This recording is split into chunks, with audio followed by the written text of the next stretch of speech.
임봉식, 그대에게 묻노니 함흥 백성들의 피땀으로 얻은 고열을 짜내고 사사로이 재물을 취하며 이 나라의 근간을 흔든 죄를 어찌 변명할 것인가? 백성들의 굶주린 고통이 관아 문턱까지 울려 퍼지고 있거늘 그대는 어찌 그리 태어날 수 있었단 말인가?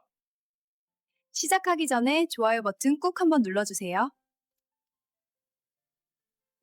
여러분, 혹시 아무런 죄도 없이 단지 힘이 없다는 이유만으로 가진 모든 것을 한순간에 잃어버린 이들의 이야기를 들어보셨는지 모르겠다.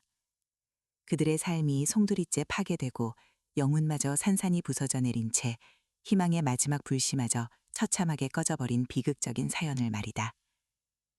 차마 눈뜨고 볼 수 없는 잔혹한 현실 속에서 그들은 비명조차 지를 수 없는 깊은 절망의 구렁텅이로 내몰려갔다.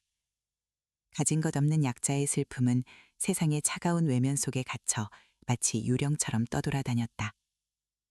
오늘 우리가 함께할 이야기는 바로 그러한 피비린내 나는 절망 속에서 갓 피어난 여린 꽃잎처럼 가녀린 한 어린 소녀에게 닥쳐온 애통한 비극이었다.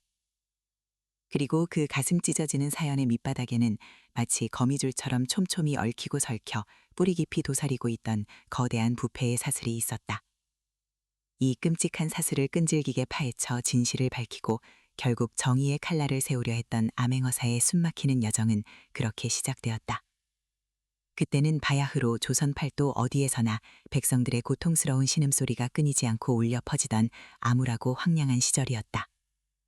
하늘은 가뭄으로 바싹 메마르고 땅은 굶주림으로 갈라졌으며 역병은 마치 검은 그림자처럼 마을을 휩쓸고 다녔다.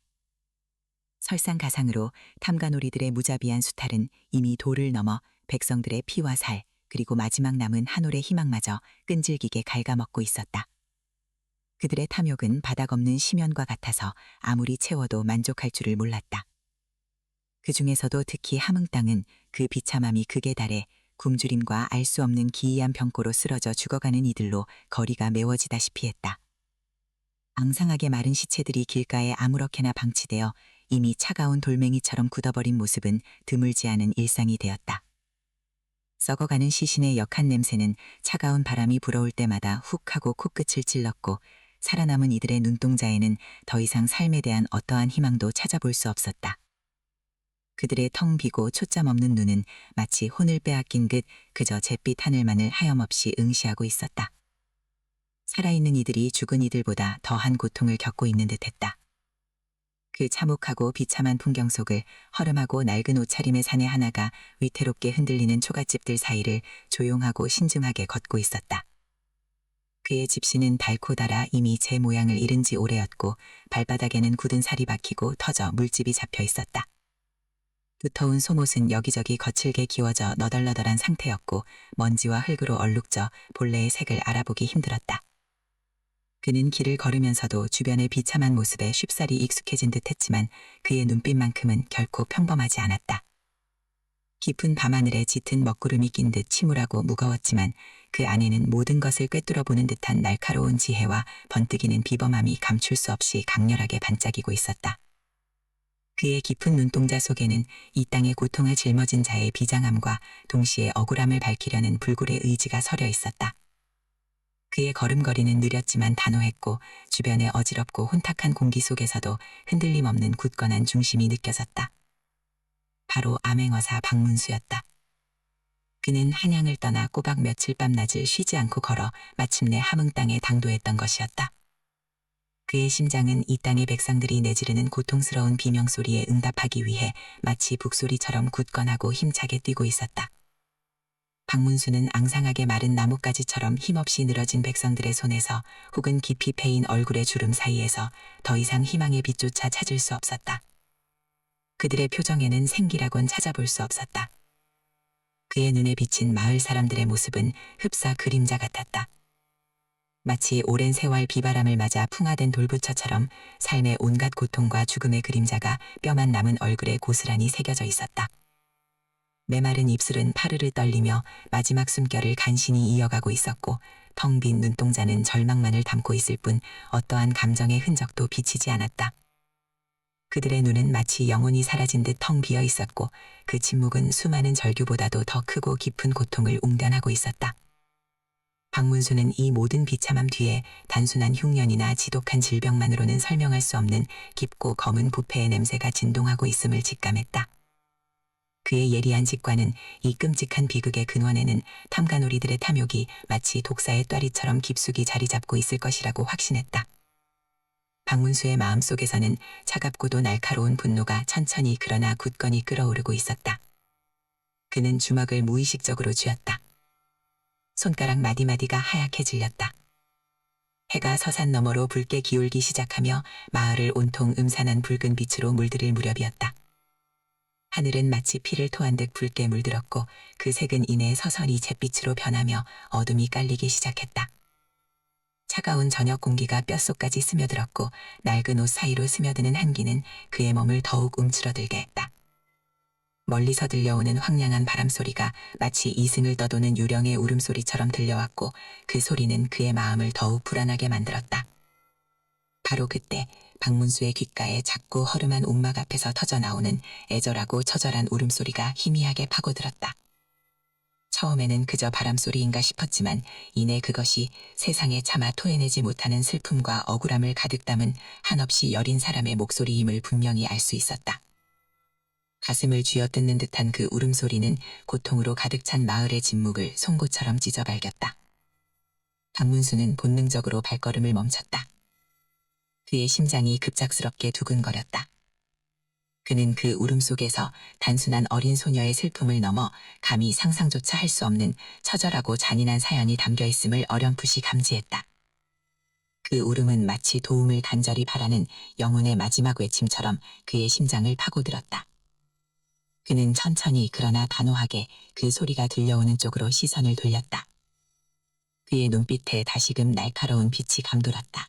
박문수는 흙먼지가 이는 비포장길을 조용히 걸어 움막 앞으로 다가섰다. 차가운 새벽 공기 속에는 흙내음과 함께 희미하게 썩은 집 냄새가 섞여 코끝을 스쳤다. 그는 움막의 허술한 나뭇가지 문틈으로 새어나오는 작은 흐느낌 소리에 귀를 기울였다. 이토록 고요한 새벽의 울음소리라니 그의 가슴 한편이 저릿했다. 발걸음을 멈추고 움막 가까이 다가섰을 때 그의 시야에 들어온 것은 흙바닥에 주저앉아 얼굴을 두 손으로 파묻고 서럽게 울고 있는 작은 소녀, 소희였다. 소녀의 어깨는 가는 떨림으로 흔들리고 있었고 그 모습은 마치 앙상한 겨울 나뭇가지처럼 위태로워 보였다. 박문수는 잠시 숨을 고르며 망설였다. 이 고통스러운 풍경에 어떻게 말을 건네야 할까? 그의 발걸음은 조심스러웠고 혹여 작은 소리에라도 소녀가 놀랄까 염려하는 기색이 역력했다. 삭막한 땅 위에 피어난 들꽃처럼 가련한 소녀의 모습에 그의 마음은 무겁게 가라앉았다. 그는 아주 가까이 다가가 무릎을 굽혔다. 그의 눈높이가 소녀의 어깨와 비슷해지자 그는 마치 어린아이를 타이르듯 따뜻하고 온화한 목소리로 말을 건넸다. 그의 목소리는 새벽 공기처럼 부드럽고 잔잔하게 소녀의 귓가에 스며들었다. 아가야, 이 새벽에 어인일로 이리 홀로 서럽게 울고 있느냐? 무슨 일이라도 있는 게냐? 박문수의 부드러운 음성에 소희는 움찔하며 고개를 들었다. 그녀의 얼굴은 흙투성이었고 눈가는 붉게 부어올라 있었다. 오랜 시간으로 눈물 자국이 마르고 다시 흘러내리기를 반복한 듯 검붉은 자국이 뺨을 따라 선명하게 나 있었다. 그녀의 눈동자는 경계심과 두려움으로 가득했고 낯선 타네의 갑작스러운 등장에 움츠러들었다. 그러나 박문수의 눈빛은 날카로운 수사관의 것이 아닌 자애로운 아버지의 그것처럼 깊고 다정했다. 소희는 그 따뜻한 눈빛에 잠시 멈칫했다. 낯선 사내에게서 느껴지는 알 수 없는 친근함과 안정감에 그녀의 굳게 닫혔던 마음의 문이 아주 미세하게 열렸다. 이윽고 울음으로 붉어진 눈으로 그를 한참 동안 뚫어지게 바라보던 소희의 입술이 조심스럽게 열렸다. 그 작은 입술에서 뜻밖의 말이 터져나왔다. 마치 오랜 기다림 끝에 찾아온 기적을 확인하려는 듯한 간절함이 묻어나는 목소리였다. 혹시 암행어사 박문수 나리이십니까? 꿈에 그리던 나리께서 정말 저를 찾아 이곳까지 오셨어요. 제 이름은 소희입니다. 소희의 말에 박문수는 순간 숨을 들이켰다. 그의 눈썹이 미세하게 지켜 올라갔다. 어찌 이 작은 아이가 자신의 신분을 정확히 알고 있단 말인가. 그의 이름을 아는 것을 넘어 암행어사 박문수라니. 순수한 믿음이 가득 담긴 소희의 목소리는 절박한 희망으로 가득 차 있었고 그 울림은 박문수의 심장을 강하게 울렸다. 이 아이는 그저 소문으로만 듣던 정의의 사자를 자신의 모든 비극을 해결해줄 구원자로 굳게 믿고 있었다. 이 작은 아이의 순진무구한 믿음이 그의 어깨를 짓누르는 듯한 책임감으로 다가왔다. 박문수는 마음속으로 깊은 다짐을 했다. 그는 이 아이의 믿음을 저버려서는 안 된다고 생각했다. 소희는 더 이상 울음을 참지 못하고 복물 터지듯 가족의 비극적인 이야기를 쏟아내기 시작했다. 그녀의 작은 목소리는 격양되어 있었고 그 이야기는 듣는 이의 마음을 찢어지게 할 만큼 비참하고 처절했다. 마치 오랫동안 묵혀두었던 한을 토해내듯이 단어 하나하나에 쌓인 고통이 묻어났다. 임봉식 사또와 그 아전들이 너무나 나빠요. 세상에 둘도 없는 악인들이었어요. 저희 아버지는 그저 성실하게 일하시는 나무꾼이셨을 뿐인데 어느 날 관아 뒤편에서 몰래 이루어지던 은밀한 비리, 즉 백성들의 세곡을 가로채는 현장을 우연히 보셨어요. 그저 지나가다 보셨을 뿐인데 그것이 화근이 되었어요. 사또와 아전들은 아버지가 자신들의 비리를 눈치챘다는 이유만으로 죄 없는 아버지께 영모죄라는 무시무시한 누명을 씌웠어요.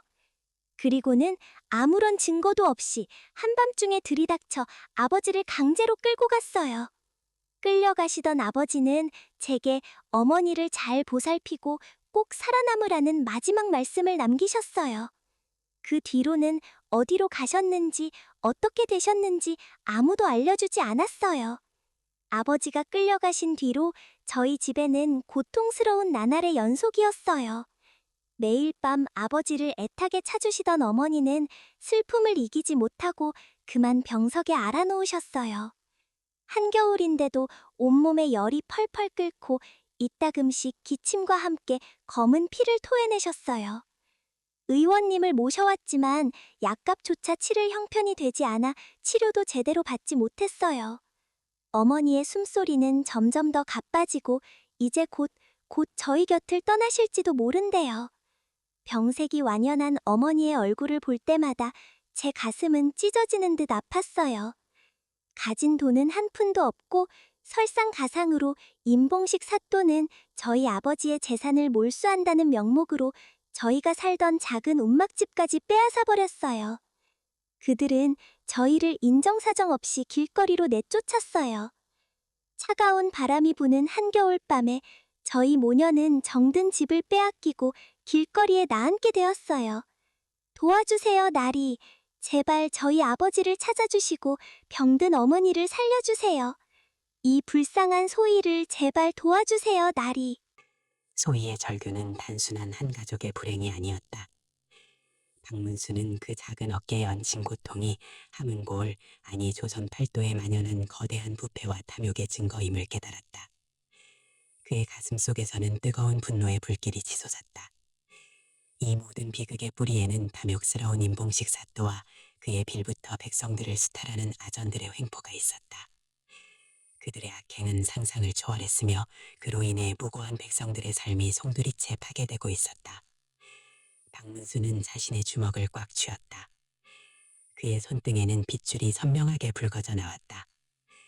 이 아이의 눈물을 닦아주지 못한다면, 이 작은 생명의 절규를 외면한다면 어찌 스스로를 암행어사라 칭할 수 있겠는가.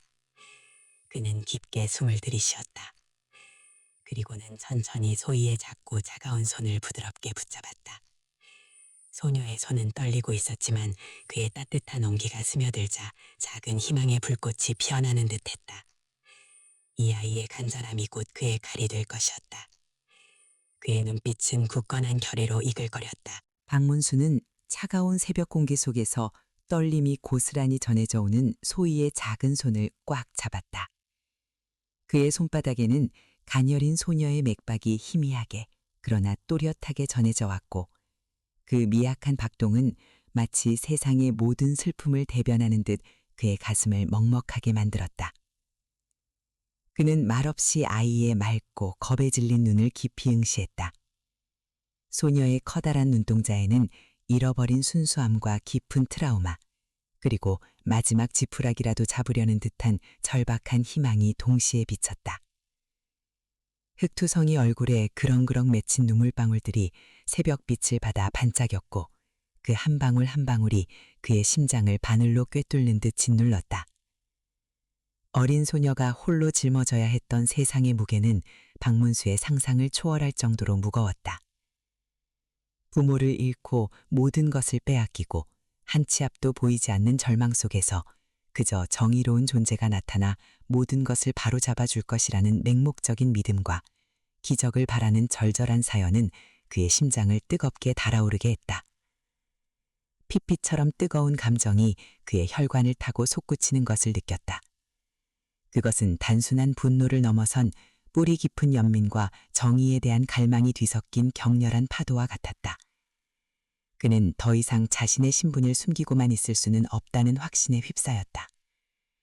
마치 가슴 속에서 잠자고 있던 불꽃이 거친 바람을 만나 거대한 화염으로 변하듯 그의 마음 속에서 정의의 불꽃이 걷잡을 수 없이 맹렬하게 타올랐다. 그의 심장은 격렬하게 요동쳤고 오랫동안 억눌러왔던 울분과 결단이 한꺼번에 터져나오려는 듯 들끓었다. 그는 억누를 수 없는 분노와 깊은 연민이 뒤섞인 짧고 굵은 탄식을 내뱉었다. 그 탄식은 차가운 새벽 공기를 가르며 메아리 쳤고 움막 안의 정적을 산산조각냈다. 그의 턱근육은 굳건하게 튀어올랐고 눈가는 잔뜩 일그러졌으며 콧구멍은 분노로 인해 미세하게 팽창했다. 어이가 없도다. 감히 백성의 고혈을 이리도 처참하게 빨아먹다니. 이토록 지독한 탐관오리가 감히 한 고을을 다스린다니 하늘도 무심했도다. 통탄할 일이로다. 박문수의 목소리는 낮고 단호했지만 그 안에 담긴 분노는 작은 움막안을 가득 채우고도 남아 산을 흔들 기세였다. 그의 두 눈은 이글거리는 불꽃처럼 활활 타올랐고 턱근육은 단단하게 굳어 있었다. 그의 온몸에서 뿜어져 나오는 강렬한 기세에 움막 안의 공기마저 팽팽하게 긴장하는 듯했다. 소희는 갑작스러운 그의 격안된 모습에 놀라 작은 어깨를 움츠렸고 두 눈을 토끼처럼 크게 떴다. 아이의 눈동자에는 혼란과 함께 희미한 경외심이 비쳤다.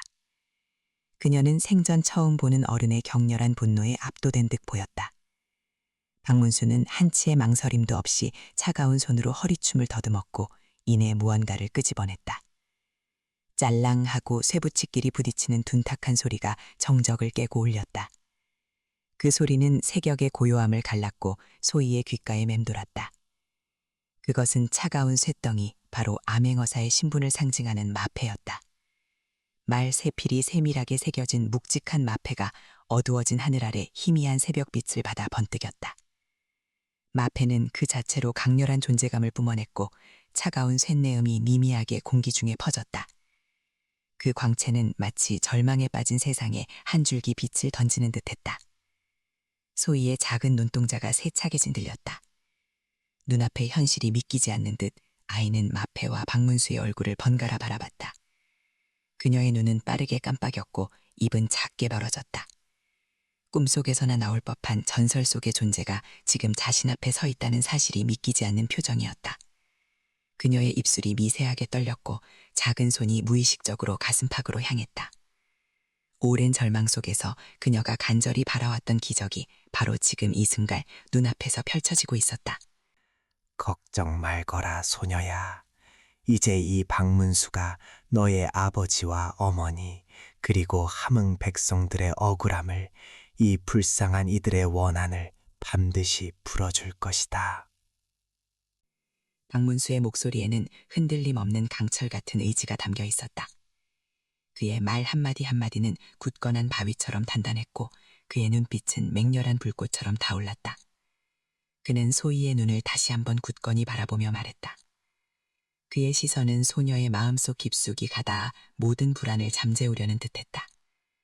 소희는 박문수의 우렁찬 말과 눈앞에서 빛나는 마패를 번갈아 응시했다.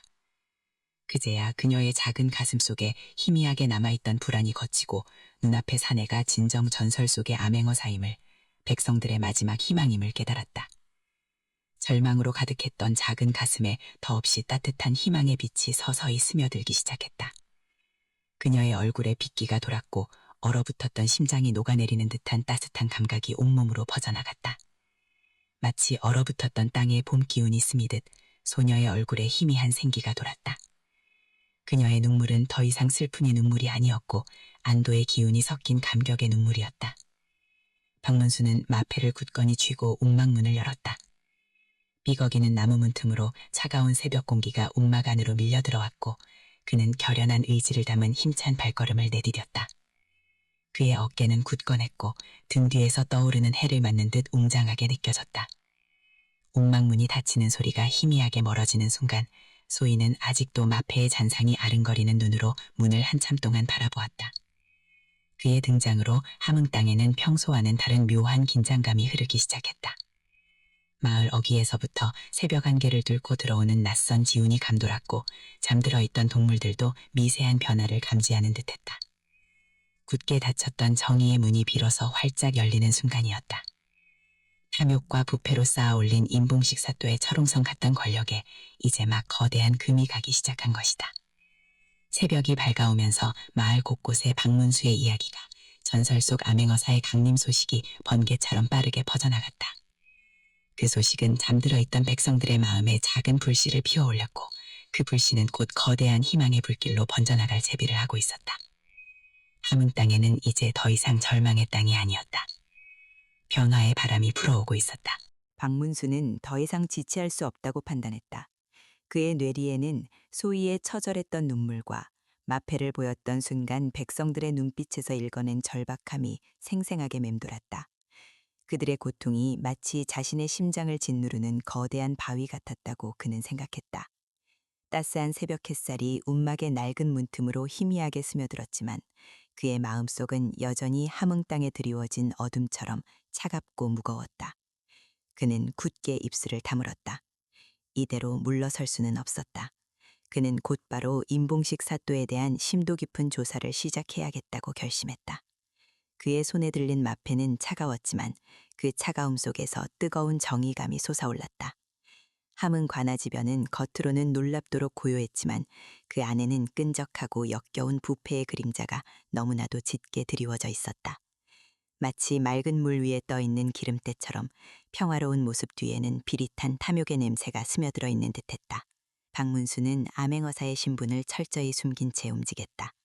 그는 며칠 동안 낡은 옷차림의 농부로 때로는 허른한 상인으로 변복을 했다. 그의 집시는 흙먼지로 뒤덮였고 그의 눈은 매 순간 주변의 모든 것을 놓치지 않고 살폈다. 그는 시장통의 활기찬 소란 속에서 사람들의 웅성거림에 귀를 기울였다. 주막의 후미진 구석에서는 술잔이 오가는 소리 속에서 섞여 나오는 푸념과 한숨을 들었다. 그리고 마을 구석구석을 누비며 힘없는 백성들의 절박한 이야기를 귀담아 들었다. 겨울의 스산한 바람이 그의 낡은 갓근을 흔들었고 그의 마음속에는 차가운 결의가 자리했다. 백성들은 처음에는 두려움에 입을 쉽사리 열지 못했다. 그들의 얼굴에는 깊은 주름과 함께 끝없는 체념이 서려 있었다. 시선을 피하는 그들의 눈빛에는 오랜 시간 억눌려온 고통이 고스란히 담겨 있었다. 박문수는 그들의 마른 입술과 움츠러든 어깨에서 체념의 무게를 읽어냈다. 하지만 박문수가 조심스럽게 마패의 그림자를 내비치자 마치 얼어붙었던 강물이 녹아내리듯 억눌렸던 비탄과 분노가 서서히 터져나오기 시작했다. 처음에는 희미한 흐느낌이었고 이내 격한 탄식이 되어 감당할 수 없는 파도처럼 밀려왔다. 그들의 이야기는 흐느낌과 분노 그리고 지친 한숨이 뒤섞인 채 그의 귓가를 때렸다고 그는 느꼈다. 마치 오래된 둑이 무너지듯 임봉식 사또의 죄상은 예상보다 훨씬 더 명백하고 잔혹했다. 박문수는 밤낮을 가리지 않고 차가운 기록들을 꼼꼼히 살폈다. 낡은 종이 위에는 백성들의 피눈물 어린 사연이 한자 한자 빼곡히 적혀 있었다. 그는 겁에 질린 채 떨리는 목소리로 증언을 쏟아내는 이들의 이야기를 밤새도록 들었다. 그들의 목소리는 너무나도 가늘고 불안했지만 그 안에 담긴 사연은 너무나도 견고하고 아팠다고 그는 생각했다. 곡식을 핑계로 백성들의 피땀 어린 세금을 갈취하는 것은 물론 없는 죄를 만들어 재산을 빼앗고 뇌물을 받아 사리사욕을 채우는 행위는 기본 중의 기본이었다. 임봉식 사또는 자신에게 반대하는 자들을 무자비하게 잡아들여 고문을 일삼았다. 쇠사슬이 긁히는 소리, 고통스러운 비명, 살이 찢어지는 듯한 끔찍한 소리가 신문을 받는 자들에게서 들려왔다. 그는 터무니없는 죄를 뒤집어 씌워 수많은 가정을 파괴하는 만행을 서슴지 않았다. 관아의 곳곳에는 죄 없는 백성들의 고통 어린 기록들이 종이장처럼 쌓여 있었다. 찢겨진 문서는 그들의 찢겨진 삶을 대변하는 듯했다. 굶주린 이들의 눈물은 마르지 않는 강물처럼 흘러내렸다. 박문수는 그 모든 이야기를 들으며 주먹을 꽉 쥐었다. 그의 손톱이 살을 파고들었지만 그는 아픔조차 느끼지 못했다고 생각했다. 그의 심장은 고통과 분노로 격렬하게 울렁거렸고 귓가에는 백성들의 비명과 흐느낌이 메아리쳤다. 단순한 탐관오리 수준을 넘어선 악랄한 행위들이 박문수의 뇌리를 떠나지 않았다. 그러나 박문수는 여기서 멈추지 않았다. 그의 비범한 통찰력은 단순한 임봉식 사또 한 사람의 탐욕을 넘어 더 거대하고 음침한 검은 손길이 이 모든 부패를 조종하고 있을지도 모른다는 깊은 의심을 품게 했다. 사또의 위세가 너무도 당당했고 그의 악행이 너무도 거침없었다. 마치 뒤에 든든한 배경이라도 있는 듯한 기세였다. 임봉식 사또는 마치 거대한 거미줄의 한가운데 앉아 작은 벌레들을 잡아먹는 거미와 같았다고 그는 생각했다. 소희의 아비가 목격했다는 관아의 은밀한 비리는 단순한 횡령 사건이 아니었다. 분명 더 큰 흑막이 존재할 것이라고 박문수는 확신했다. 그의 머릿속에는 복잡한 실타래가 얽혀 들어갔다. 그는 그 실마리를 하나씩 풀어내어 이 거대한 악의 뿌리를 뽑아낼 결심을 했다. 박문수는 먼저 소희의 아비가 갇힌 옥사를 살피기 위해 어둡컴컴한 감옥으로 발걸음을 옮겼다. 돌계단을 밟을 때마다 차가운 한기가 발끝부터 온몸으로 스며들었다. 눅눅한 흙바닥에서는 곰팡이 냄새와 비비린내 그리고 썩은 집 냄새가 뒤섞여 코끝을 찔렀다. 매캐한 공기는 숨을 쉬기조차 어렵게 만들었다. 희미한 횃불빛 아래 드러난 죄수들의 모습은 참혹했다. 그들의 얼굴은 뼈만 앙상하게 남았고 눈은 깊이 패어 있었다. 굶주림과 매질로 만신창이가 된 그들의 몸에는 검붉은 멍자국과 터진 상처들이 가득했고 비명 대신 갖은 신음소리만이 감옥을 채웠다. 간간이 들려오는 쇠사슬 소리는 그들의 절망을 더욱 깊게 만들었다. 그들의 눈빛은 이미 삶의 희망을 잃은 듯 텅 비어 있었다. 박문수는 그 사이에서 잔뜩 움츠린 채 벽에 기댄 소희의 아비를 발견했다.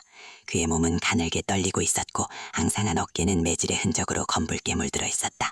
그의 얼굴은 피골이 상접했고 온몸에는 매질의 흔적이 선명했다. 마치 며칠 밤낮을 굶친 짐승처럼 초췌하고 힘이 없어 보였다. 그의 눈빛 속에는 여전히 풀리지 않는 억울함과 함께 무언가를 숨기려는 듯한 미묘한 불안감이 엿보였다.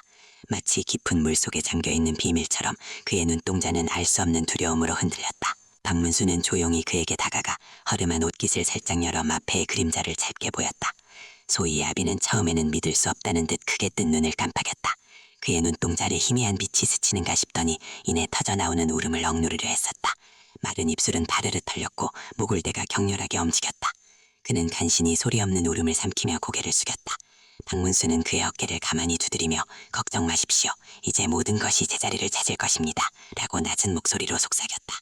이어서 박문수는 소희 어미의 병세를 확인했다. 비좁고 허름한 움막 안에는 지독한 약초 냄새와 희미한 죽음의 기운이 맴돌았다. 차가운 바람이 찢어진 문틈으로 비집고 들어왔고 움막 안은 싸늘했다. 소희는 어머니의 곁을 떠나지 않고 지키며 작은 손으로 열이 나는 이마를 짚고 있었다. 그녀의 눈은 붉게 중열되어 있었고 작은 어깨는 내내 들썩였다. 소희의 어미는 이미 시한부나 다름없는 위태로운 상황이었다. 그녀의 얼굴은 창백했고 입술은 바싹 말라 있었다. 숨소리는 몹시 가팠고 가끔씩 옅게 기침을 할 때마다 온몸이 경련하는 듯 보였다. 마른 기침은 그녀의 약해진 몸을 더욱 흔들었다. 박문수는 그녀의 앙상한 손목을 잡고 맥박을 짚었다. 그의 손가락 끝에 전해지는 미약한 흐름 속에서 그는 삶의 끈이 곧 끊어질 것임을 직감했다. 그의 마음속에 아픔이 파고들었다. 사또의 황포에 피폐해진 백성들의 삶, 그리고 그 중심에 놓인 소희 가족의 비극은 박문수의 마음을 더욱 굳건하게 했다. 임봉식과 아전들만을 벌하는 것으로는 결코 이 고통을 끝낼 수 없다고 그는 확신했다. 이 모든 부패의 뿌리를 뽑아내고 진정한 배후를 밝혀내기 위한 치밀한 계획을 세우기 시작했다. 그는 밤늦도록 잠 못 이루며 머릿속으로 모든 가능성을 계산했다. 그의 눈빛이 날카롭게 빛났고 그의 어깨에는 함흥 백성들의 운명이 짊어진 듯 무거웠다. 과연 박문수는 이 거대한 음모의 실체를 밝혀내고 함흥 땅에 드리워진 어둠을 걷어낼 수 있을까 하는 무거운 질문이 그의 마음속에 깊이 자리 잡았다. 박문수는 싸늘한 기온이 감도는 관아의 대청마루에 앉았다. 그의 등 뒤로 육중한 겨울 햇살이 창호지를 비집고 스며들었지만 그 빛은 따스함과는 거리가 멀었고 오히려 실내의 냉기를 더욱 부각하는 듯했다.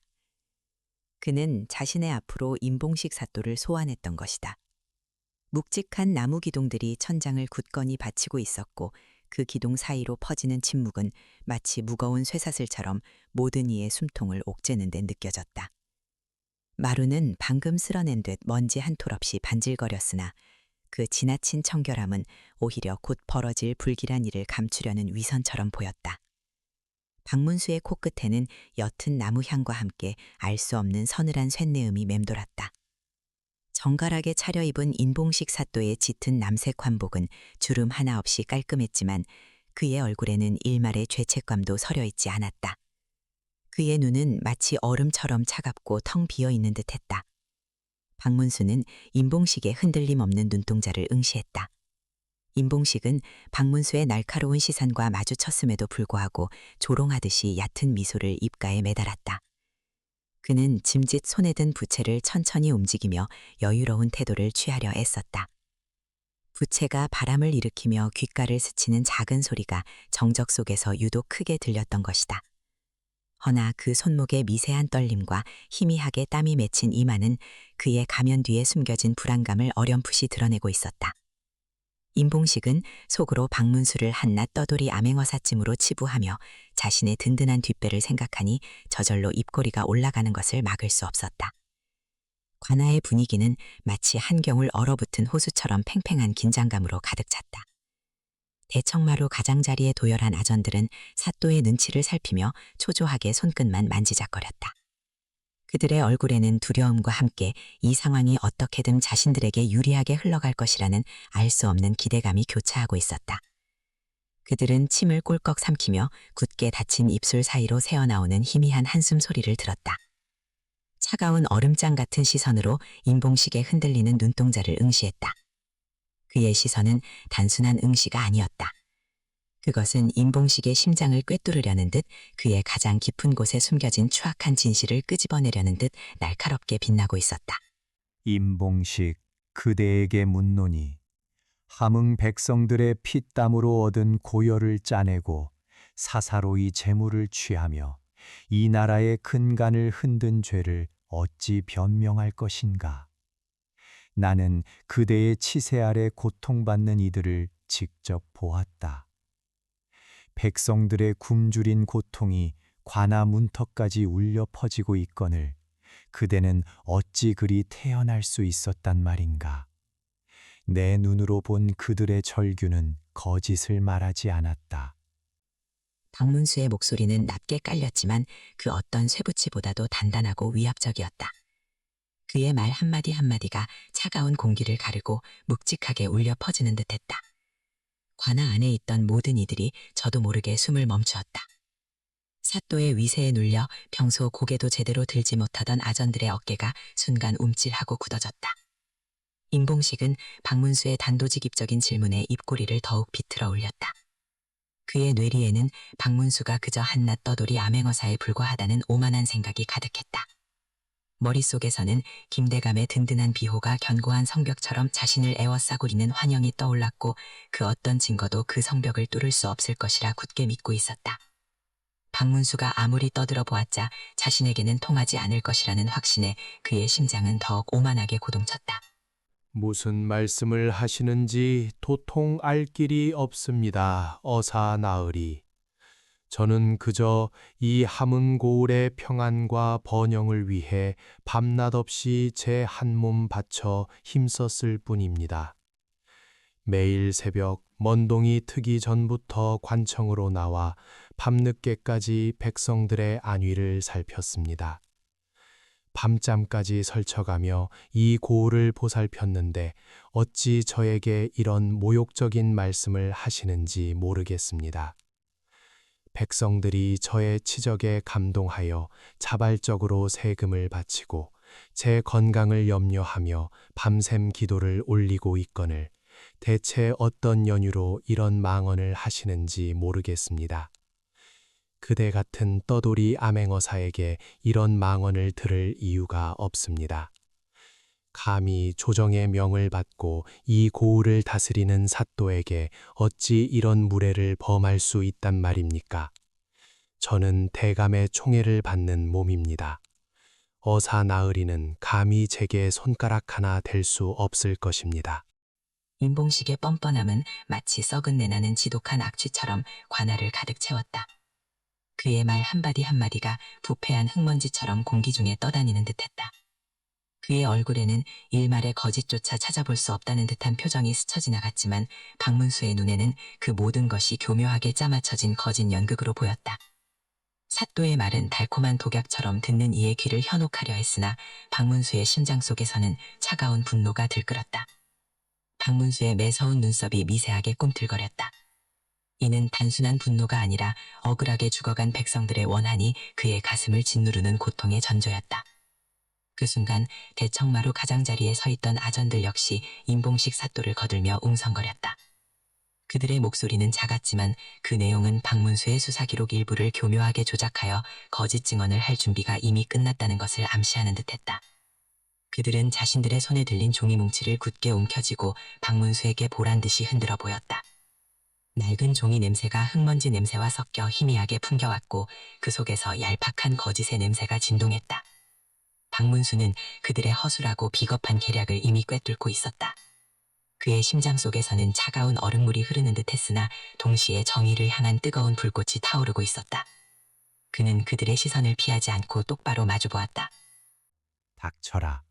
너희들의 추악한 비리는 이미 천하에 드러났거늘 아직도 이 자리에서 진실을 감추려 드는가.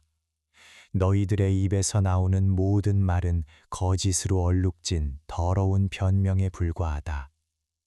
내가 가진 증거는 너희들이 조작하고 꾸며낸 종이 몇 장으로 감히 가릴 수 있는 것이 아니다. 그 증거들은 이 고을 곳곳에 새겨진 백성들의 눈물과 한숨, 피와 고통 속에 살아 숨쉬고 있다. 너희들의 모든 악행은 이미 하늘이 알고 땅이 알며 백성들의 피눈물이 그 증거가 되고 있다. 더 이상 역겨운 말로 이 자리를 더럽히지 말라. 박문수의 음성이 마치 천둥 번개처럼 관아에 날카롭게 울려 퍼졌다. 그의 목소리에는 단순한 분노를 넘어선 정의로운 기계가 담겨 있었고 그 소리는 관아의 묵직한 기둥들을 흔들고 대청마루 바닥을 울리는 듯했다. 그 기세에 눌려 아전들은 순간 움찔하며 뒤로 물러섰고 들고 있던 종이 뭉치마저 손에서 미끄러뜨릴 뻔했다. 그들의 얼굴은 공포에 질려 창백하게 질렸고 눈동자는 갈 곳을 잃고 헤매었다. 임봉식의 얼굴에서 순간 여유롭던 미소가 사라지고 당혹감과 함께 미세한 경련이 스쳐 지나갔다. 그의 입술은 굳게 다물어졌고 눈동자는 거친 파도에 휩쓸린 작은 배처럼 흔들리기 시작했다. 그의 심장이 순간 빠르게 요동쳤다. 그러나 그는 이내 하른 입술을 깨물며 고개를 들어 박문수를 똑바로 마주보았다. 그의 눈빛에는 다시금 오만함과 함께 굳은 결심이 서려 있었다. 김대감이라는 거대한 권력이 자신을 든든히 지켜줄 것이라는 믿음이 그의 심장을 다시금 단단하게 만들고 있었다. 그는 자신의 뒤에 있는 보이지 않는 힘을 떠올리며 박문수 따위에게는 결코 무릎 꿇지 않으리라 다짐했다. 싸늘한 관아의 공기 속에서 임봉식의 이마에 맺힌 식은땀이 서서히 흘러내렸다. 그때였다. 관아에 굳게 닫혔던 육중한 문이 비거기는 소리와 함께 조용히 그러나 힘겹게 열렸다. 문틈으로 차가운 바람과 함께 작은 그림자가 조심스럽게 안으로 들어섰다. 소음 가득한 심판의 장에 예기치 못한 침입자가 나타난 순간이었다. 바로 소희였다. 그녀는 두려움에 가득 찬 눈으로 주위를 살폈지만 이내 작은 주먹을 꼭 쥐고 박문수에게로 조용히 그러나 망설임 없이 다가왔다. 그녀의 작고 앙상한 문에서는 차가운 흙먼지와 집냄새가 희미하게 풍겨왔고 낡고 해진 옷자락이 바람에 살랑였고 그 작은 어깨는 잔뜩 웅크리고 있었다. 그녀의 얼굴에는 어둠 속에서도 한 줄기 빛을 찾아 헤매는 아이의 절박함이 고스란히 담겨 있었다. 그녀의 발걸음은 불안했지만 그 안에 담긴 의지는 강인했다. 어사 나으리, 아버지가 숨겨놓은 것이 있어요. 아주 중요한 종이 뭉치가 마루 밑에 숨겨져 있었어요. 차가운 흙 속 깊은 것에 아무도 모르게. 제가 어젯밤에 그걸 찾아냈어요.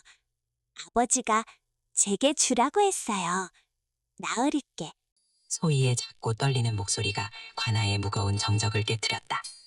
그녀의 말은 얼어붙은 호수에 던져진 작은 돌멩이처럼 잔잔했던 물결을 거세게 뒤흔들었다.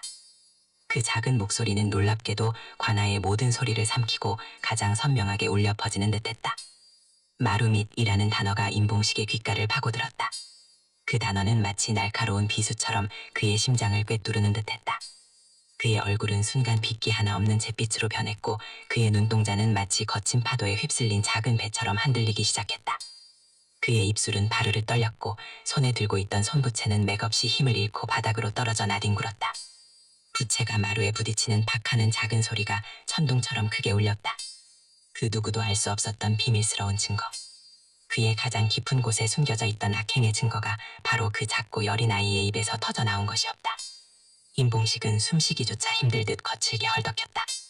박문수는 소희의 말에 형형한 눈빛을 빛냈다. 그의 눈은 진실을 꿰뚫어보는 날카로운 매의 눈과도 같았다. 그의 심장은 고요한 확신으로 가득 찼다. 이제 모든 것을 뒤엎을 결정적인 순간이 도래했다. 그의 앞에는 억압받던 백성들의 염원과 오랜 시간 숨겨져 있던 진실이 한데 모여 빛을 발하는 듯했다. 진실은 더 이상 어둠 속에 숨어 있을 수 없었다. 가장 깊은 곳에서 그 추악한 모습을 드러낼 참이었다. 소희의 작은 입에서 터져나온 결정적인 단서에 관하 아는 순식간에 거센 폼풍이 몰아친 듯 술렁였다. 고개를 숙이고 웅성거리던 아전들의 속삭임이 파도처럼 밀려들었다가 이내 박문수의 차가운 시선에 압도되어 정적에 휩싸이기를 반복했다. 임봉식 사또의 얼굴은 핏기사 가신 듯 새하얗게 변했고 마치 죽은 사람처럼 굳어버렸다. 그의 눈동자는 공포에 질려 갈 곳을 잃고 허공을 헤맸다. 그의 턱선은 미세하게 떨렸고 입술은 바싹 마른 채였다. 임봉식은 온몸에 피가 식는 듯한 차가운 감각에 사로잡혔다. 심장이 거칠게 울렁거렸고 귓가에는 자신의 거친 숨소리만이 크게 들렸다. 그의 심장은 마치 징이라도 올리는 듯 격렬하게 고동쳤고 식은땀이 등줄기를 타고 주르륵 흘러내리는 것을 느꼈다. 끝났다. 모든 것이 끝났다. 하는 절망적인 생각이 그의 뇌리를 스치고 지나갔다. 소희의 말이 비수처럼 날아와 그의 심장을 꿰뚫는 듯했다. 그는 지금껏 쌓아왔던 모든 것이 한순간에 무너져 내리는 것을 직감했다. 박문수는 차가운 눈빛으로 그 모습을 묵묵히 응시했다. 그의 시선은 모든 것을 꿰뚫어 보는 듯 날카로웠고 임봉식의 영혼 깊은 곳까지 들여다보는 듯했다. 그는 드디어 진실의 문이 열렸음을 직감했다. 길고 긴 고통의 그림자 아래 감춰져 있던 추악한 진실이 이제야 빛을 볼 차례라고 생각했다. 박문수는 더 이상 망설일 필요가 없다고 판단했다. 시간은 백성들의 고통을 잠시도 더 지체시킬 수 없다고 여겼다. 그는 곧바로 고요하지만 단호한 명령을 내렸다. 그의 목소리는 낮았지만 관아 전체에 팽팽한 긴장감을 불러일으켰다. 보절들은 즉시 소희와 함께 그녀의 옛집으로 향하라. 마루 밑을 수색하여 숨겨진 증거를 찾아라. 포졸들은 그의 한마디에 일사불란하게 움직였다. 그들의 발걸음에는 어사나으리의 엄중한 명령을 받든다는 책임감이 실려 있었다. 소희의 작은 손을 잡고 그녀가 지목한 장소, 즉 소희의 옛집으로 향했다. 그들의 발걸음은 빠르고도 절박했다. 차갑게 식어버린 공기 속에서 그들은 마치 거대한 비밀을 찾아 떠나는 사냥꾼들 같았다. 관아를 나선 일행은 흙먼지가 이는 비포장길을 따라 소희의 옛집으로 향했다. 싸늘한 겨울바람이 앙상한 나뭇가지 사이를 휘젓고 지나가며 귀 기울이는 듯한 쓸쓸한 소리를 만들어냈다. 낡은 집신이 흙길 위를 스치는 소리만이 정적을 깨뜨렸다. 박문수는 소희의 작은 어깨를 감싸 안아주었다. 그의 두툼한 손에서 전해지는 온기가 아이의 여린 어깨에 스며드는 것을 느꼈다. 아이의 몸은 아직도 미세하게 떨리고 있었지만 그의 따뜻한 손길에 조금씩 안정을 찾아가는 듯했다. 소희는 처음으로 희미한 희망의 빛을 보았고 그 빛이 그녀의 어둡던 마음을 조금이나마 밝혀주는 것을 느꼈다. 그녀는 박문수의 손길에서 잊었던 아버지의 품과 같은 따뜻함을 느꼈다. 오랜 시간이 흘러 낡은 초가집이 눈앞에 나타나자 공기의 무게가 더욱 무겁게 느껴졌다. 쓸쓸한 기운은 마치 오래된 무덤에서 피어나는 냉기처럼 코끝을 스쳤다. 오래된 나무와 흙벽에서는 쓸쓸한 기운이 뿜어져 나왔다. 마치 그곳에 서린 한과 슬픔이 박문수를 맞이하는 듯했다. 대문은 한쪽이 떨어져 나가 기울어져 있었고 마당에는 잡초만이 무성하게 자라 있었다. 초가 지붕은 여기저기 썩어내려 앉아 있었고 찬 바람이 그 틈새로 비집고 들어오는 소리가 들렸다. 마루는 세월의 흔적을 고스란히 간직한 채 흙먼지에 두껍게 덮여 있었다. 삐걱거리는 소리를 내며 마루 위로 발을 들인 박문수는 굳게 담은 입술로 주위를 둘러보았다. 이 작은 집에서 얼마나 많은 고통과 절망이 있었을지 그의 눈에는 선명하게 보였다. 그는 포졸들에게 마루를 걷어내라고 지시했다. 그의 목소리에는 일말의 주저함도 없었다. 포졸들은 조심스럽게 그러나 망설임 없이 낡은 나무판들을 들어 올렸다. 썩은 나무가 흙바닥에서 떨어져 나가는 삐걱거리는 소리가 정적을 깼고 메마른 흙먼지가 후욱하고 솟아올랐다. 퀴퀴한 흙냄새와 함께 곰팡이 냄새가 섞여 퍼졌다. 포졸들은 콜록이며 손으로 입을 가렸지만 그들의 눈빛에는 어사나으리의 명령을 완수하겠다는 결의가 서려 있었다. 이윽고 흙바닥 아래 낡은 천에 겹겹이 쌓인 나무 상자가 모습을 드러냈다. 상자는 오랜 시간 그곳에 묻혀 있었던 듯 먼지로 뒤덮여 있었고 흙의 습기를 머금어 축축한 기운마저 느껴졌다. 박문수는 심장이 쿵 하고 내려앉는 것을 느꼈다. 드디어 찾았다는 안도감과 동시에 이 상자가 품고 있을 엄청난 진실에 대한 긴장감이 그의 온 몸을 감쌌다. 그의 손은 이미 상자를 향해 뻗어져 있었다. 그는 조심스럽게 상자를 들어 올렸다. 묵직한 무게가 그의 손에 고스란히 전해졌다. 상자를 감싼 낡은 천은 세월의 흔적을 말해주듯 해지고 발해 있었다. 군데군데 찢어진 천 사이로 어렴풋이 나무 상자의 형태가 보였다. 박문수는 손수 천을 벗겨냈다. 먼지가 자욱하게 일었고 그의 손가락은 상자의 거친 나무 표면을 느꼈다. 그리고 천천히 그러나 단호하게 상자의 뚜껑을 열었다. 뻑뻑한 나무 소리가 귓가를 스쳤고 오래된 나무의 특유한 냄새가 코끝을 찔렀다. 상자 안에는 빼곡히 쌓인 서류 뭉치들이 가득했다. 누렇게 바랜 종이들이 빽빽하게 채워져 있었고 그 사이에서 옅은 종이 냄새와 함께 알 수 없는 압력이 느껴졌다. 마치 수많은 이들의 한과 고통이 종이 속에 응축되어 있는 듯했다. 소위 아비가 목숨을 걸고 숨겨둔 비리장부와 서찰들이 바로 그것이었다. 박문수는 숨을 깊이 들이마셨다. 그의 눈빛에는 흔들림 없는 결의가 서렸었다. 그는 상자 속의 서류들을 하나하나 꺼내들었다. 떨리는 손으로 가장 위에 있는 장부를 펼쳤다. 먹으로 쓴 글씨들이 그의 눈에 선명하게 들어왔다. 그 순간 그의 심장이 다시금 격렬하게 요동쳤다. 분노와 함께 정의감이 들끓는 것을 느꼈다. 이것이 바로 진실이다. 백성들의 피눈물로 얼룩진 추악한 진실이다. 탐욕스러운 자들의 손에 짓밟힌 이들의 절규가 여기에 고스란히 담겨 있었다. 박문수의 목소리는 낮았지만 그 안에는 거대한 분노와 정의감이 실려 있었다. 그의 목소리는 차분했지만 그 속에 담긴 격정은 관아의 서늘한 공기를 가르는 듯했다. 그의 손에 들린 장부에는 임봉식 사또가 수년간 백성들의 세금을 횡령하고 국고를 사사로이 유용했던 내역이 붓으로 정교하게 기록되어 있었다. 쌀 한 톨, 돈 한 푼 다시도 꼼꼼히 적혀 있었고 심지어는 농민들에게 강제로 부과했던 노역의 내용과 그들이 바쳐야 했던 품목들까지 상세히 기록되어 있었다. 그 위에 더해진 백성들의 고통이 글자 하나하나에 서려 있는 듯했다. 그의 눈에 비친 글자들은 단순한 숫자가 아니라 억울하게 죽어간 이들의 절규처럼 느껴졌다. 그는 마치 그들의 울음소리를 듣는 듯했다. 더욱 충격적인 것은 그 모든 비리의 배후에 김대감이라는 이름이 수없이 등장한다는 사실이었다. 장부 곳곳에는 김대감에게 상접된 내역과 그의 지시사항들이 빽빽하게 채워져 있었다. 특정 물품의 강제 수탈 지시, 불필요한 공사 강행으로 인한 예산 낭비, 그리고 그 과정에서 백성들의 토지를 강제 매입한 정황까지. 박문수는 이를 악물었다. 거대한 부패의 그림자가 실체를 드러내는 순간이었다.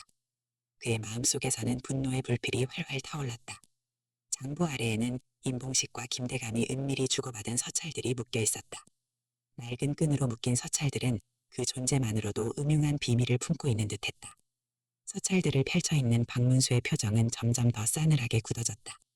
그 안에는 백성들의 재산을 갈취하고 심지어는 무고한 자에게 죄를 뒤집어 씌워 재산을 몰수했던 정황까지 명백히 담겨 있었다.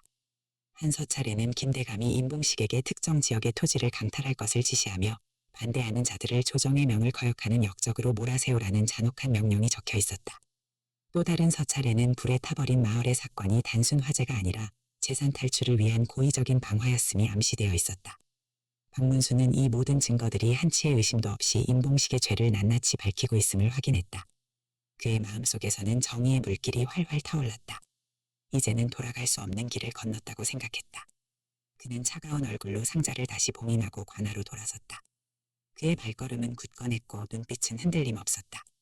증거물이 담긴 상자를 들고 박문수가 다시 대청마루에 섰을 때 관아의 공기는 이전과는 완전히 달라져 있었다. 마치 폭풍 전야의 고요함처럼 팽팽한 긴장감이 감돌았다. 임봉식은 잔뜩 겁에 질려 두려움에 떨고 있었다. 그의 얼굴은 아까보다 더 창백해졌고 땀방울이 이마를 타고 흘러내렸다. 그의 옷은 식은 땀으로 축축하게 젖어 있었다. 박문수의 손에 들린 상자, 그것은 이미 그에게 사형 선고와도 같았다. 그는 박문수의 눈빛에서 자신에게 드리운 죽음의 그림자를 보았다. 박문수는 상자를 탁자에 내려놓았다. 묵직한 나무 상자가 마루에 닿으며 쿵 하는 소리가 관아 전체에 울려 퍼졌다. 그 소리는 마치 그의 심장을 짓누르는 거대한 추의 소리 같았다. 그는 서늘한 목소리로 임봉식에게 단호하게 말했다. 그의 목소리에는 단 한 점의 동정심도 실려 있지 않았다. 임봉식, 이제 더 이상 발뺌할 수 없을 것이다. 내 놈이 아무리 교활하게 숨겼다 한들 하늘날에 비밀은 없는 법이다. 이 장부와 서찰들이 내 놈의 추악한 비리를 낱낱이 증명하고 있다. 내 놈이 백성들의 피땀 어린 곡식을 빼앗고 국고를 탕진하며 심지어 김대감과 절탁하여 무고한 자들에게 누명을 씌워 재산을 몰수하고 그들의 삶을 송두리째 파괴했던 죄, 1000번 죽어도 마땅하다. 내 놈의 탐욕이 이 함흥 땅을 병들게 했고 수많은 이들의 삶을 파괴했으며 어린아이의 눈에서조차 희망을 앗아갔다. 그 죄를 어떻게 감당할 셈이냐. 박문수의 호통은 마치 천둥소리처럼 임봉식의 귀를 때렸다. 그의 뇌리를 강타했고 온몸의 세포 하나하나를 얼어붙게 만들었다. 임봉식은 박문수의 단호한 눈빛으로 차가운 음성에 압도되었다. 그의 온몸은 심하게 요동쳤고 다리가 풀려 주저앉을 뻔했다.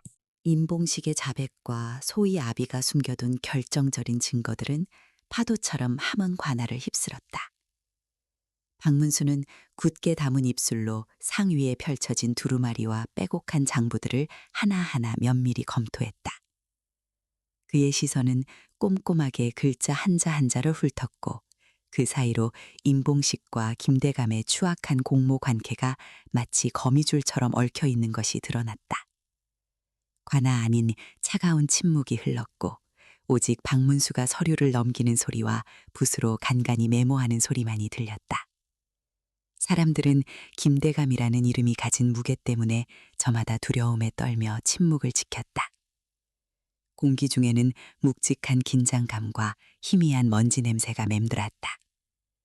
하지만 박문수의 눈빛은 흔들림 없었다.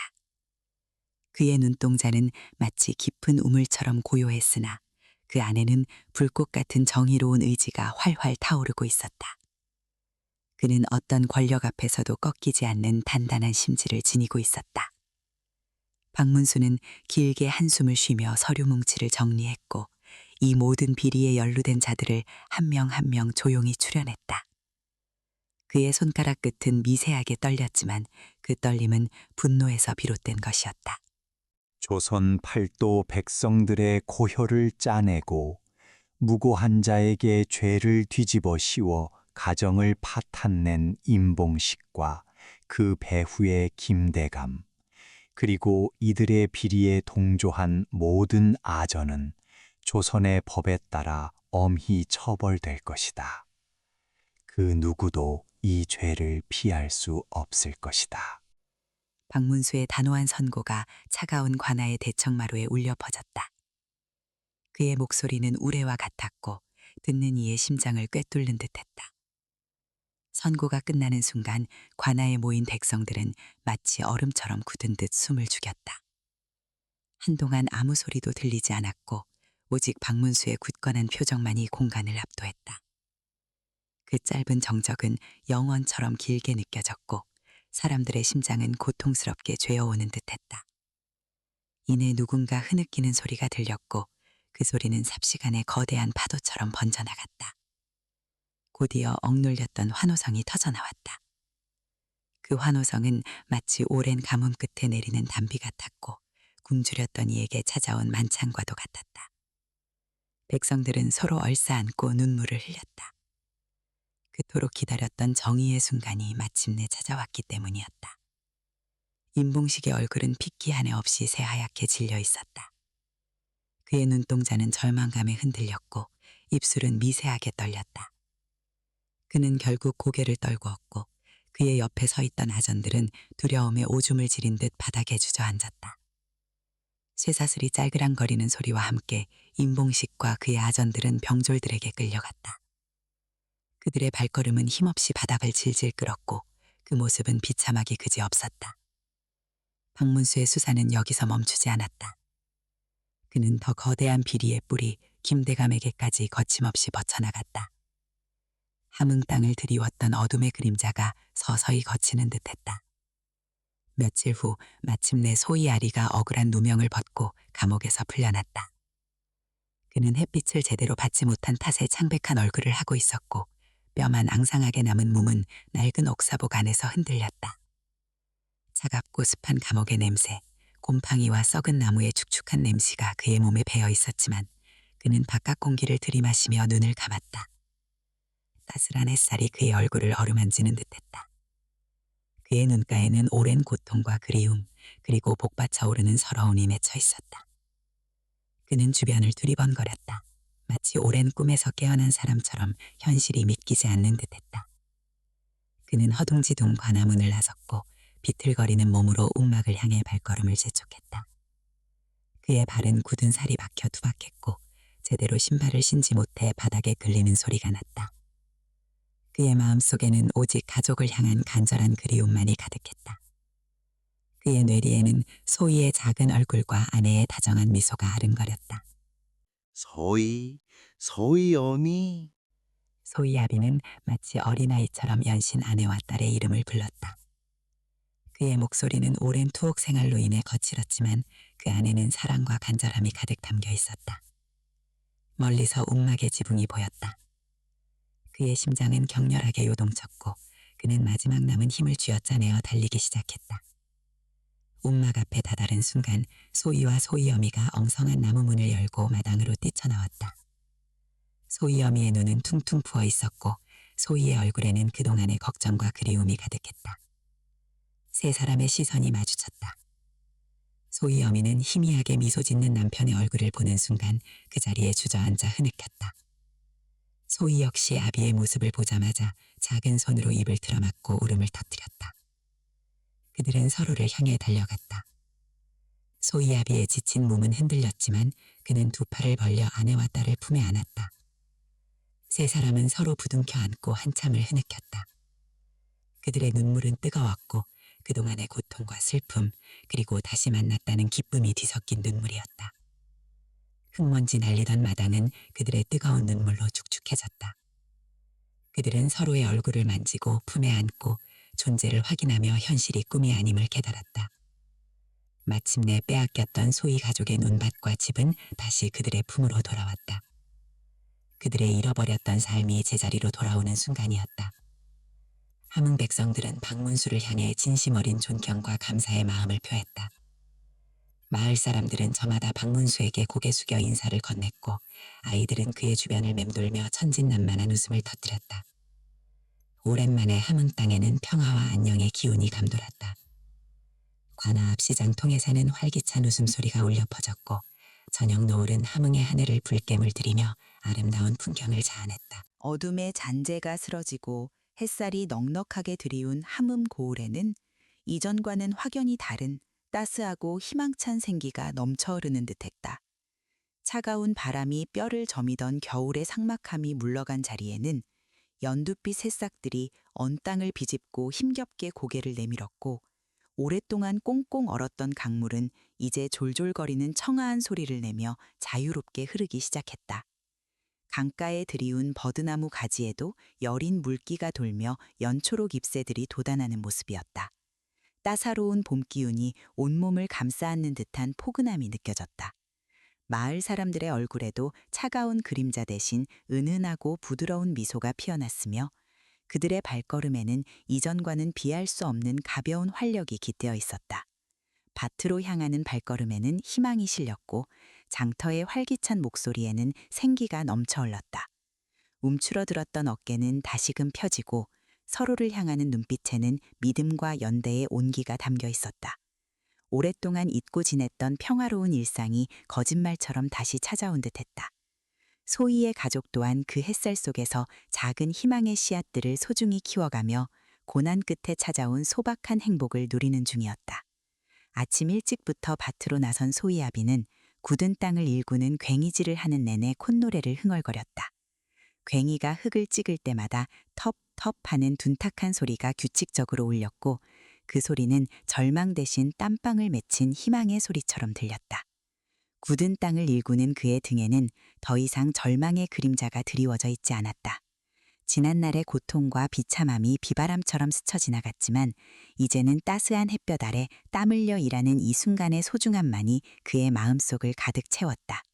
흙냄새와 새로 돋아나는 풀내음이 섞인 상쾌한 공기 속에서 그는 연신 땅을 고르는 일에 몰두하는 듯했다. 한 삽 한 삽 흙을 뒤집을 때마다 묵은 땅에서 피어나는 생명의 기운을 온몸으로 느끼는 듯했다.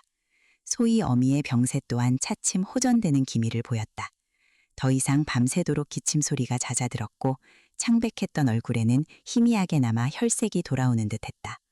움막 안에 가득했던 약초 다리는 씁쓸하고 퀴퀴한 냄새 대신 이제는 아궁이에서 피어나는 따뜻한 밤 냄새와 소박한 웃음소리가 가득 채워졌다. 그녀는 낡은 아궁이 앞에 쪼그리고 앉아 밤 냄새를 맡으며 지난날의 악몽 같은 시간을 떠올렸다.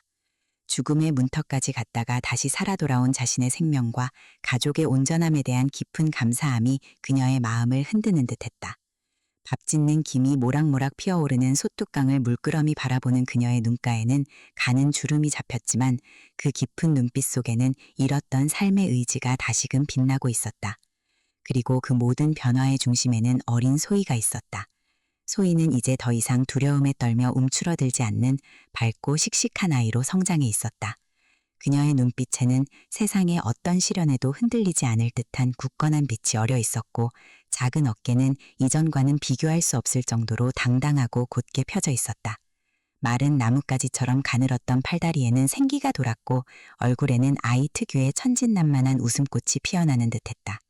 박문수는 그 작은 어깨가 한 아이의 순수한 절규가 어떻게 그토록 거대하고 뿌리 깊었던 부패의 뿌리를 송두리째 뽑아낼 수 있는 뜨거운 불씨가 되었는지를 스스로 증명해 보인 햄이었다. 그는 마을 한 모퉁이에 서서 아이들의 웃음소리가 가득한 활기찬 마을 풍경을 한동안 조용히 응시했다. 멀리서 들려오는 아이들의 까르르거리는 웃음소리는 메마른 그의 가슴을 촉촉이 적시는 감미로운 음악처럼 들렸다. 맑고 청량한 봄바람이 그의 갓근을 스치고 지나갔다. 갓근에 매달린 옥돌이 서로 부딪히며 쨍그랑하는 작은 소리를 냈다. 그의 마음속에는 뿌듯함과 동시에 여전히 끝나지 않은 책임감이 공존하고 있었다. 이 고을의 평화가 언제까지 이어질 수 있을까 하는 근원적인 질문이 그의 뇌리를 스치고 지나가는 듯했다. 어사 나으리 정말 감사합니다. 경쾌한 발걸음으로 뛰어온 소희가 작은 손에 들린 들꽃 한 송이를 박문수에게 내밀며 방긋 웃었다. 풀밭을 뛰어다니느라 흙먼지가 살짝 묻은 치맛자락이 바람에 팔랑거렸고 앙증맞은 머리채가 위아래로 흔들렸다. 그녀의 해맑은 미소는 찬란한 햇살 아래 더욱 빛나는 듯했다. 노란색과 보라색이 뒤섞인 작은 들꽃의 은은한 향기가 박문수의 코끝을 스쳤다. 그는 잠시 망설이는 듯했지만 이내 그 꽃을 말없이 받아들었다. 꽃잎의 보드라운 감촉이 손가락 끝에 전해져 왔다. 그는 천천히 무릎을 굽혀 소희의 눈높이에 맞추었다. 낡은 도포자락이 바닥에 쓸리는 소리가 작게 들렸다. 아이의 검고 맑은 눈동자 속에는 순수한 감사함이 가득 담겨 있었다. 그 작은 눈망울 속에서 박문수는 지난날 자신이 보았던 모든 고통과 희망, 그리고 아이가 겪었던 모든 시련을 읽어내는 듯했다. 박문수는 소희의 작고 보드라운 손을 조심스레 잡았다. 아이의 손에서 전해지는 따뜻한 온기에 그의 심장이 미세하게 울리는 듯했다. 차가운 이성을 유지하려 애썼던 그의 마음속에 따스한 감정의 물결이 잔잔하게 퍼져나가는 듯했다. 그의 얼굴에는 온화하고 깊은 미소가 번졌다. 그는 비록 짧은 시간 동안의 만남이었지만 소희의 순수한 마음과 절망 속에서도 희망을 잃지 않았던 강인함이 자신의 암행어사로서의 길을 더욱 굳건히 다지는데 헤아릴 수 없는 큰 힘이 되었음을 진심으로 깨달았다. 암울한 현실 속에서 흔들릴 때마다 소희의 용기 있는 눈빛이 자신을 다시 일어서게 할 것임을 직감하는 듯했다. 그의 가슴 속에는 어린 소녀가 보여준 용기와 의지가 뜨거운 불꽃처럼 타오르고 있었다. 박문수는 소희의 머리를 부드럽게 쓰다듬었다. 아이의 머리카락은 부드럽고 가벼운 실크처럼 그의 손가락 사이를 스치고 지나갔다. 마을 사람들은 박문수의 곁으로 삼삼오오 모여들었다. 처음에는 주저하는 듯 몇 발자국 떨어져 서 있었지만 이내 서로의 눈치를 보며 조금씩 가까이 다가섰다. 그들의 눈빛 속에는 더 이상 체념이나 두려움이 아닌 밝고 깨어있는 의지가 빛나고 있었다. 이번 함흥에서의 일련의 사건들을 통해 백성들은 인간적인 연대와 자신들의 작은 목소리가 모여 세상을 바꿀 수 있다는 거대한 희망을 절실히 깨달은 듯했다. 그들은 이제 더 이상 권력의 포압에 무력하게 당하고만 있지 않겠다고 다짐하는 듯했다. 서로의 얼굴을 마주보며 고개를 끄덕이거나 낮은 목소리로 웅성거리는 모습 속에는 새로이 싹튼 공동체 의식이 역력했다. 스스로 정의를 지켜나가고 불의에 맞서는 능동적인 공동체 의식을 서서히 갖추기 시작했다. 수근거리는 소리들이 긍정적인 활력으로 가득했고 그들의 얼굴에는 자부심과 새로운 다짐이 역력했다. 그들은 자신들의 힘으로 세상을 변화시킬 수 있음을 깨달은 듯했다. 작은 기침 소리와 밭은 한숨만이 가득했던 이 마을에 이제는 활기찬 이야기꽃과 웃음소리가 피어나는 듯했다. 백성들의 깨어있는 의지가 있는 한, 그리하여 그 의지가 정의를 향해 흔들림 없이 나아가는 한, 이 땅의 진정한 정의는 결코 꺾이지 않고 언제나 굳건히 지켜질 것이라고 믿었다. 박문수는 소희와 백성들을 뒤로하고 천천히 몸을 일으켰다. 굽혔던 무릎을 펴는 순간 뻐근한 느낌이 그의 다리를 타고 올라왔다. 그의 시선은 멀리 보이는 산봉우리를 향해 있었다. 겹겹이 이어진 산봉우리들은 그가 앞으로 걸어가야 할 멀고 험난한 길을 상징하는 듯했다. 이제 그는 새로운 임지를 향해 다시금 발걸음을 옮길 때였다. 흙먼지를 일으키며 그의 말발굽이 마을 어귀를 벗어났다. 말의 갈기가 바람에 나부꼈고 규칙적인 말발굽 소리가 마을의 평화를 깨트리는 듯 멀어져 갔다. 멀어지는 그의 뒷모습을 향해 소희가 작은 손을 흔들었다. 어사나으리, 안녕히 가십시오. 그녀의 작은 목소리가 바람을 타고 희미하게 들려오는 듯했다. 마을 사람들도 일제히 고개를 숙여 깊은 예를 표했다. 그들의 얼굴에는 아쉬움과 함께 고마움 그리고 희망이 교차하는 듯했다. 그러나 그의 마음 한편에는 여전히 숙제처럼 남아있는 질문들이 자리하고 있었다. 과연 함흥의 부패한 뿌리가 완전히 뽑혀나간 것일까? 아니면 또 다른 고울, 또 다른 어둠 속에서 새로운 악의 씨앗이 싹트고 있을까 하는 의문이 떠나지 않는 듯했다. 그는 말을 타고 나아가는 내내 깊은 생각에 잠겼다. 말 한 장의 가죽이 삐걱거리는 소리, 말발굽이 흙먼지를 밟는 소리, 그리고 바람 소리가 그의 귓가를 스쳤지만 그의 마음속은 침묵과 번민으로 가득 차 있는 듯했다. 진정한 정의란 단순히 악을 처벌하는 것을 넘어 끊임없는 감시와 백성들의 깨어있는 의식 그리고 지속적인 관심 속에서만 비로소 완전하게 지켜질 수 있음을 그는 다시금 깨닫는 듯했다. 암울한 현실 속에서 흔들릴 때마다 소희의 용기 있는 눈빛이 자신을 다시 일어서게 할 것임을 직감하는 듯했다. 그의 가슴 속에는 어린 소녀가 보여준 용기와 의지가 뜨거운 불꽃처럼 타오르고 있었다. 박문수는 소희의 머리를 부드럽게 쓰다듬었다. 아이의 머리카락은 부드럽고 가벼운 실크처럼 그의 손가락 사이를 스치고 지나갔다. 마을 사람들은 박문수의 곁으로 삼삼오오 모여들었다.